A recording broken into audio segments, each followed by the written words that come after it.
नमस्कार, आप देख रहे हैं आपका अपना युग करवट न्यूज चैनल। आपके साथ मैं हूं शोभा भारती। पेश है आज का हमारा न्यूज बुलेटिन। आइए नजर डालते हैं आज की हेडलाइंस पर। गाजियाबाद कमिश्नर ने तय की अधिकारियों की जिम्मेदारी। जिला पंचायत सदस्य की रिकाउंटिंग शुरू और 6 दिसंबर को लेकर रही कड़ी सुरक्षा। कोर्ट के आदेश पर गाजियाबाद में आज जिला पंचायत वार्ड 10 की मतगणना दोबारा हुई।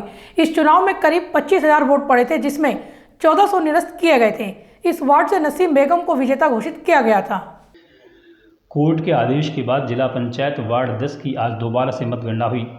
पहले हुए चुनाव में पूर्व विधायक असलम चौधरी की पत्नी नसीम बेगम को 87 वोटों से विजयी घोषित किया गया था, लेकिन दूसरे नंबर पर रही प्रत्याशी शाहीन पत्नी कुंवर अयूब अली की ओर से कोर्ट में रिकाउंटिंग के लिए वाद दायर किया गया था।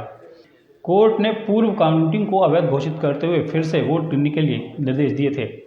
इस निर्देश पर आज एसडीएम सदर की कोर्ट में रिकाउंटिंग की गई। इसके लिए 2 टेबल लगाई गई, जिस पर 5-5 कर्मचारी तैनात किए गए थे। एसडीएम सदर विनय सिंह की देखरेख में काउंटिंग की गई। वार्ड 10 में करीब 32,000 वोटर थे, जिनमें से 25,401 वोट पड़े थे।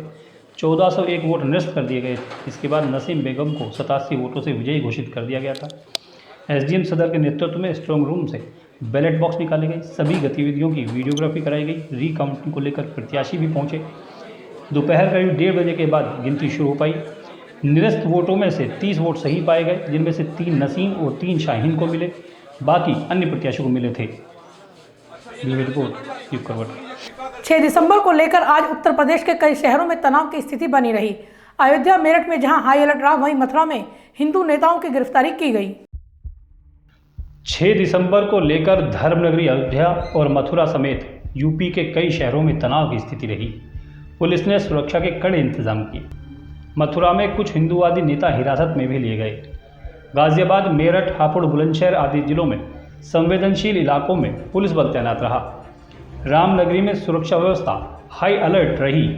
6 दिसंबर वर्ष 1992 को राम जन्मभूमि पर स्थित विवादित ढांचा ध्वस्त हुआ था। राम जन्मभूमि के पक्ष में सुप्रीम कोर्ट का फैसला आने के बाद वर्तमान में उस स्थान पर भव्य राम मंदिर का निर्माण हो रहा है। ऐसे में 6 दिसंबर को लेकर सुरक्षा एजेंसियां काफ़ी सतर्क रहीं। अयोध्या में एसएसपी मुनिराज ने जिले के सभी थानों को अलर्ट मोड पर रहने के निर्देश दिए थे। होटल, ढाबे, गेस्ट हाउस और धर्मशालाओं की निरंतर चेकिंग की गई। सादतगंज में कैंट पुलिस और न्यायघाट पर अयोध्या पुलिस ने चेकिंग पॉइंट बनाया।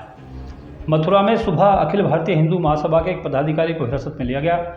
वह कांवड़ लेकर शाही ईदगाह मस्जिद की तरफ जलाभिषेक करने के लिए जा रहा था। इसी दौरान पुलिस ने भूतेश्वर तिराहे पर उसे पकड़ लिया। 6 दिसंबर को लेकर श्री कृष्ण जन्मस्थान और ईदगाह की तरफ जाने वाले मार्ग पर चौकसी बरती गई। शहर का शांत माहौल बिगड़ने नहीं दिया गया। इस दौरान गाजियाबाद में भी सुरक्षा के कड़े इंतजाम रहे। ब्यूरो रिपोर्ट युग करवट। भारतीय संविधान के निर्माता डॉक्टर भीमराव अंबेडकर के परिनिर्वाण दिवस पर श्रद्धांजलि दी गई।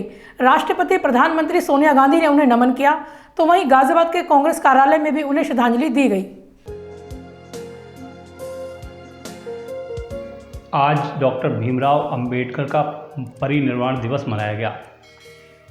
इस अवसर पर राष्ट्रपति द्रौपदी मुर्मू ने श्रद्धांजलि दी। संसद भवन परिसर में हुए कार्यक्रम में प्रधानमंत्री नरेंद्र मोदी, कांग्रेस अध्यक्ष मल्लिकार्जुन खड़गे, सोनिया गांधी समेत अन्य नेताओं ने उन्हें श्रद्धा सुमन अर्पित किए।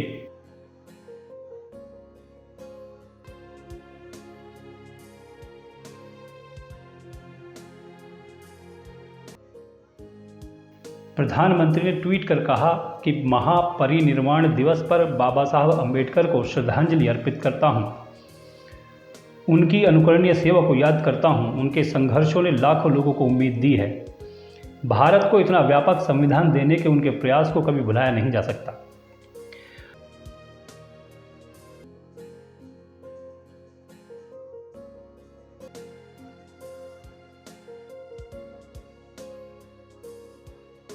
उधर गाजियाबाद में महानगर कांग्रेस कमेटी कार्यालय पर अध्यक्ष लोकेश चौधरी के नेतृत्व में विचार गोष्ठी का आयोजन कर बाबा साहब के चित्र पर माल्यार्पण किया गया।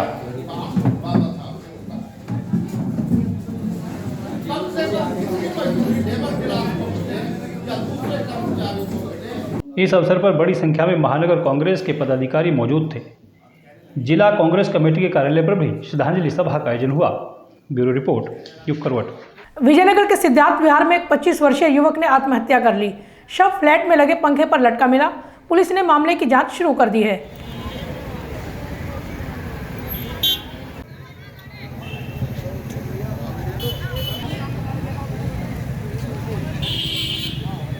गाजियाबाद में पुलिस कमिश्नर प्रणाली लागू होने के बाद कानून व्यवस्था को मजबूत बनाने की कवायद शुरू हो गई है।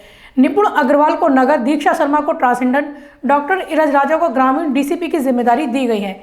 इसके अलावा ज्ञानेंद्र कुमार सिंह को एडीसीपी महिला अपराध लाइंस, भास्कर वर्मा को एसीपी अपराध, अभिषेक श्रीवास्तव को एसीपी ट्रैफिक बनाया गया है। सिविल डिफेंस ने आज अपना 60वां स्थापना दिवस मनाया। कार्यक्रम का शुभारंभ ध्वजारोहण के साथ किया गया। इसके बाद आपदा में नागरिक सुरक्षा की भूमिका पर विचार गोष्ठी की गई। सिविल डिफेंस का 60वां स्थापना दिवस राजनगर स्थित कार्यालय में मनाया गया। स्थापना दिवस पर सबसे पहले डिप्टी कंट्रोलर अशोक गौतम द्वारा ध्वजारोहण किया गया। इसके बाद आपदा में नागरिक सुरक्षा की भूमिका पर विचार गोष्ठी रखी गई, जिसमें वक्ताओं ने आपदा के दौरान नागरिक सुरक्षा को लेकर चर्चा की। साथ ही अधिक से अधिक जन सहभागिता बढ़ाने पर जोर दिया, जिससे आपदा के समय तत्काल राहत कार्य शुरू किया जा सके। डिप्टी कंट्रोलर अशोक गौतम ने कहा कि नागरिक सुरक्षा में अधिक से अधिक युवाओं को जोड़ने का प्रयास किया जा रहा है। सभी सिविल डिफेंस गाजियाबाद परिवार के wardens, deputy controller Ashok Gautam ji, जिनके दिशा निर्देश नेतृत्व में सिविल डिफेंस गाजियाबाद लगातार एक से एक बढ़िया कार्यक्रम कर रहे हैं। यहाँ उपस्थित जितने मेरे वार्डन्स हैं, वर्किंग डे के बावजूद हम यहाँ पर इतनी बढ़िया संख्या में उपस्थित हैं। इस सब के लिए आपका बहुत बहुत धन्यवाद। समय समय पर इसके लिए प्रशिक्षण शिविर आयोजित किए जाते हैं, जिससे युवा जुड़ें और आपदा के समय सभी एकजुट होकर कार्य कर सकें। नागरिक सुरक्षा का भी उद्देश्य हर नागरिक को आपदा में राहत बचाव का प्रशिक्षण देना है। ब्यूरो रिपोर्ट, युग करवट। डॉक्टर भीमराव अंबेडकर के परिनिर्वाण दिवस पर लोनी में श्रद्धांजलि सभा का आयोजन किया गया। इस मौके पर लोनी के पूर्व चेयरमैन मनोज धामा ने डॉक्टर अंबेडकर को श्रद्धांजलि देते हुए कहा कि हम अंबेडकरवादी हैं।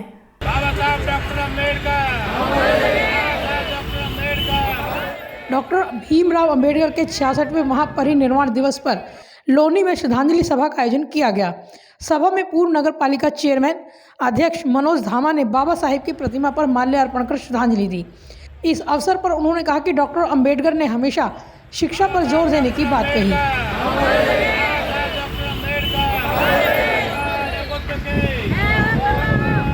मनोज धामा ने बताया कि बाबा साहेब ने हमेशा शोषित और पिछड़ों की लड़ाई लड़ी तथा दलित समाज के लिए एक प्रेरणा बने। इस मौके पर लोगों ने मनोज धामा का अभिनंदन करते हुए उन्हें शॉल उड़ाया। ब्यूरो रिपोर्ट, युग करवट न्यूज़। मुरादनगर पुलिस ने लूट की घटना का खुलासा करते हुए 2 आरोपियों को गिरफ्तार किया है। आरोपियों के पास से 40 लाख रुपए कीमत का 2 ट्रक सरिया और तमंचा बरामद किया गया है। दिनांक 21/11 को पेरीफेरल के ऊपर से एक घटना हुई थी, जिसमें ड्राइवर सरिया उसमें लदा हुआ था। गाजियाबाद इंडस्ट्रियल एरिया से उसने लिया था और वो सप्लाई के लिए हरियाणा में जा रहा था।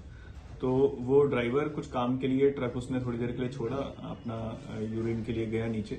तो उसी दौरान कुछ बदमाश जो पीछे संभवतः लगे हुए थे ट्रक के, तो उन्होंने ट्रक में बैठ के उस ट्रक को चोरी करके वहां से ले गए थे, जिसके संबंध में थाना मुरादनगर पर अभियोग पंजीकृत किया गया था। और उसी के बाद से तत्काल एसओजी ग्रामीण एवं थाना मुरादनगर की टीम उनको ट्रेस करने के लिए लगी हुई थी। इसी गैंग के द्वारा 3 और 4 की रात को बुलंदशहर में एक घटना की गई, जिसमें इन्होंने वहां से एक सरिये से लदा ट्रक लूटा, जो ट्रक मुजफ्फरनगर से मथुरा सरिया डिलीवर करने के लिए जा रहा था। तो ये वही गैंग था और हमारी टीमें ऑलरेडी इसमें लगी हुई थी। तो बहुत ही अच्छा काम करते हुए इसमें हमारी टीम ने, एसओजी ग्रामीण और थाना मुरादनगर की टीम ने मुरादनगर में इसको पकड़ा। नगर निगम चुनाव को लेकर रालोद ने मजबूती से चुनाव लड़ने का ऐलान किया है। चुनाव को लेकर पार्टी कार्यालय पर बैठक का आयोजन किया गया, जिसमें मेयर पद का चुनाव लड़ने के लिए आवेदन दिए गए। नगर निगम चुनाव को लेकर रालोद ने भी बिगुल बजा दिया है। रालोद के कार्यवाहक जिलाध्यक्ष और महानगराध्यक्ष की अध्यक्षता में पार्टी कार्यालय पर नगर निगम चुनाव को लेकर बैठक हुई।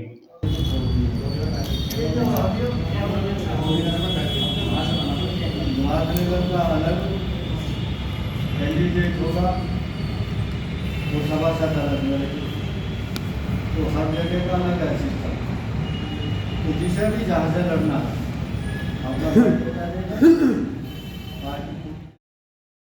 बैठक में व्यापारी नेता अरविंद तेवतिया ने महापौर का चुनाव लड़ने के लिए कार्यवाहक जिलाध्यक्ष को आवेदन सौंपा।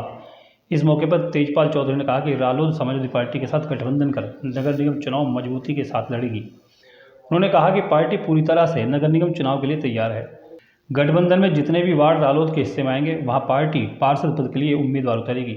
पार्षद पद के उम्मीदवार को टिकट देते हुए ध्यान रखा जाएगा कि वो जीत दिला सके। ब्यूरो रिपोर्ट, युग करवट। जवाहर गेट व्यापार समिति ने प्रेस वार्ता कर आरोप लगाया है कि उनकी दुकानों को नगर निगम हटाने का काम कर रहा है। व्यापारियों का कहना है कि उन पर यातायात बाधित करने का झूठा आरोप लगाया जा रहा है। जवाहर गेट व्यापार समिति ने आरडीसी में प्रेस वार्ता कर अपने खोखों से संबंधित समस्याओं के समाधान की गुहार शासन और प्रशासन से लगाई।